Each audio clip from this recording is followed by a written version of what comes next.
belief in an afterlife is metaphorically true, but literally false?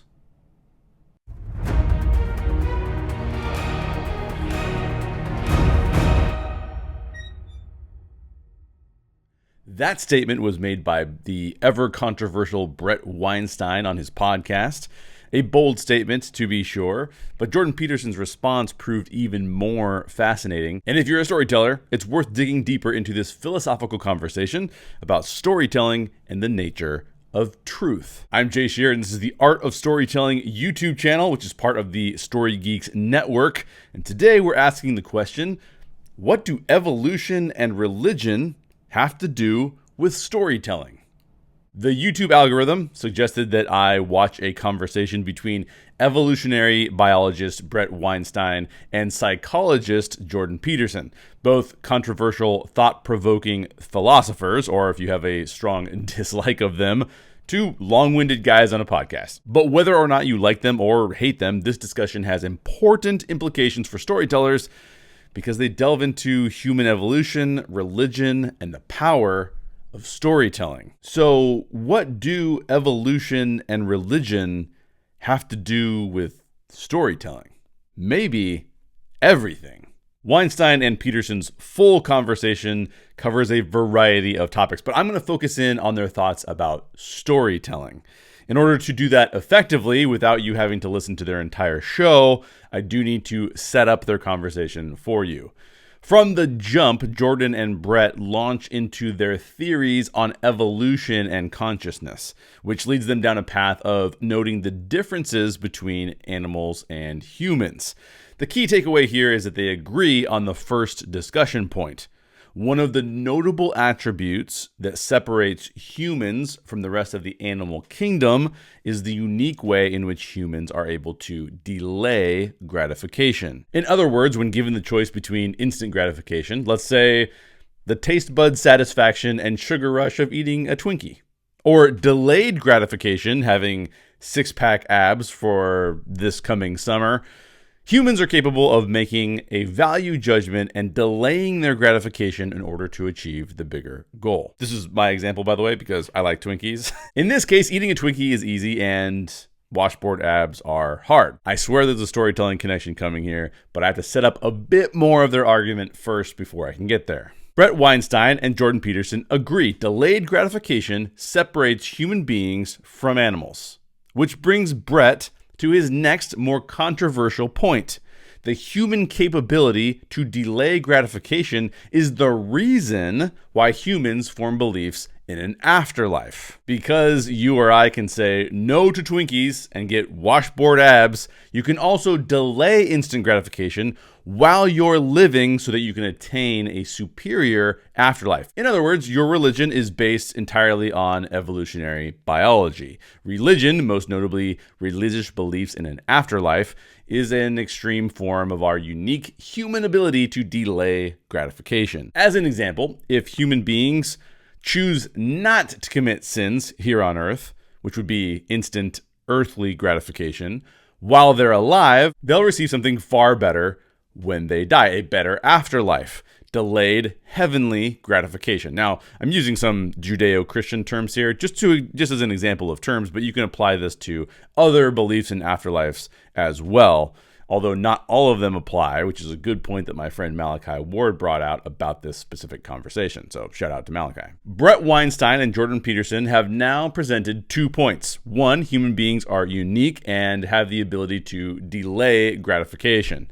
Two, because humans can delay gratification, they form beliefs about the potential of an afterlife. Note the significance here of why religions are formed given an evolutionary framework for human understanding. Said differently, from an evolutionary perspective, it makes sense that humans would form religious beliefs. But there's one more building block to cover here, and then we can finally get into discussion about storytelling. Let's unpack Bret's sense-making exercise about why it makes sense from an evolutionary biologist's viewpoint that human beings would form religious beliefs about an afterlife. Why would human beings do that? What benefit does that form of delayed gratification have for an evolved species? Bret's theory goes as follows. Humans create religions, which are, according to Bret, a form of mythology. They do that in order to benefit future generations of the species. Reworded more bluntly by me, humans tell themselves lies about the existence of an afterlife so that they'll avoid committing sins, which in turn benefits their offspring. Resisting the instant gratification of sin means setting up future generations to inherit a better planet. The lie you tell yourself about an afterlife is a helpful lie. It tricks you into doing things that help future generations. Bret describes belief in an afterlife as metaphorically true, but literally false. Metaphorically true, but literally false. Now we've got 3 building blocks that we're building off of. Human beings are unique in that they can delay gratification. Because human beings can delay gratification, they form beliefs in the potential for an afterlife. And then finally, our third, which we just talked about, belief in an afterlife is an example of delayed gratification meant to impact the lives of our offspring and is metaphorically true, but literally false. That's from Bret. Now we can finally transition into our discussion about storytelling, which is where I get far more interested in this particular topic. So here it is, the connective tissue binding evolution, religion, and storytelling all together. Most works of fiction strive to be metaphorically true, but literally false. Jordan Peterson picks up on this point here by asking a critical question. What contains the greater truth? The metaphor that benefits humanity or the cold hard facts that may cause humanity harm? My paraphrase, but his actual words can be listened to on the podcast. A link to their podcast is down in the description below. Storytellers should not miss this point or the implications of it. Jordan Peterson is asking an important question. Is it better to believe in the fantasy that improves your life and the lives of those around you? Or is it better to face the grim reality of the dreadful scenario that lies before you? Which belief is better for humanity as a whole and you specifically? Which begs a deeper question that must be considered. What is truth?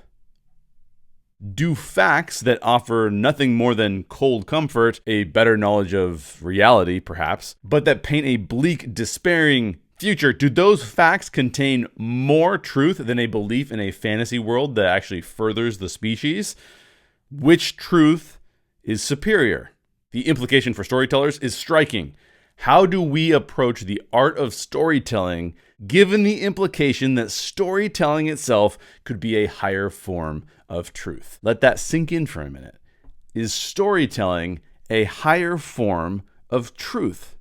While Bret and Jordan go on to compare religious beliefs to scientific beliefs, in which Bret makes some fascinating comparisons, I'll skip ahead a bit because I want to focus on the storytelling. There's a lot to unpack here. And for the record, I've never heard Jordan Peterson or Bret Weinstein claim to be a storyteller. But Jordan Peterson, as a psychologist, does spend a lot of time talking about personal responsibility and comparing that ideal to the hero's journey as outlined by Joseph Campbell, which he talks about here on this podcast as well. If metaphor and fantasy can convey higher forms of truth, then the implications for storytellers are enormous. Storytellers then have an incredible responsibility to humanity. In fact, Jordan Peterson absently wonders if storytelling can give us a picture of the divine, or stated differently, the highest form of truth. But I'm going to respond to that question separately because as a Christ follower, I have some thoughts. But for now, I'll stick to the implications of this theory for storytellers specifically. If we assume the points made here are valid and have some level of meaning, which is optional to be sure, and like Malachi Ward said, there are other versions of other afterlives that we would also need to consider to look at the bigger picture here. But still, there are these building blocks of this conversation that we have to consider. One, human beings are unique in that they can delay gratification. Because humans can delay gratification, they form beliefs about the potential of an afterlife. Belief in an afterlife is an example of delayed gratification meant to impact the lives of our offspring and is, according to Bret Weinstein, metaphorically true but literally false. Which brings us to point number 4, belief in and adherence to metaphor and fantasy may present us with a higher form of truth than does belief in cold, hard facts. If you ever listen to the videos and podcasts we produce for the Art of Storytelling YouTube channel, or the Story Geeks podcast, or even my articles on Medium, then you know we care passionately about that last point. The implications of the last point are striking, and they present storytellers with some important questions to consider. 1, what beliefs will I, the storyteller, form in the minds of those who engage in my stories? 2, do I have a responsibility to tap into a higher form of truth? And 3, is storytelling a quest for truth and perhaps even a quest to understand the divine? In a future video and a future article, I will actually define what I mean by the divine. Those who know me will know that I answer the second and third questions with a resounding yes, which means that the answer to the first question must consciously and ardently be worked out if storytellers are to tap into something that changes lives. Many storytellers may respond with, I'm not trying to change lives, I just want to entertain. That's all fine and good, but I would argue that the question still must be considered, maybe in less detail, but at least pondered momentarily. Why? Because if the storyteller ignores the implications of the story's impact on their audience, what if the storyteller drives people in an opposing direction to the truth? What if the storyteller's audience begins to believe in outright lies? Jordan Peterson and Bret Weinstein are suggesting that the human mind is shaped by stories. Stories drive belief.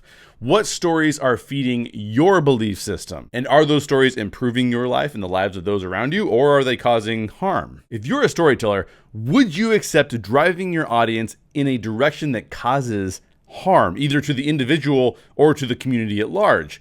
It's a heavy question. And it's the reason, by the way, that we here at the Story Geeks podcast are always encouraging both storytellers and their audiences to question everything in your favorite stories and always seek the truth. I'll end by posing the root of these questions back to you. Whether you're a storyteller or someone who loves to engage with these stories, consider this the next time you find yourself engaging in a story. Ask the question, what is truth? If you like this video, check out the Impactful Writing Podcast right here on this YouTube channel. Caleb Monroe and I cover a bunch of storytelling topics on that show. And I highly recommend our series on great movie openings, which launches on July 5th, 2021. Make sure you subscribe so you don't miss it, and leave me a comment with your thoughts on today's show down below. Thanks for watching. Question everything in your favorite stories and always seek the truth.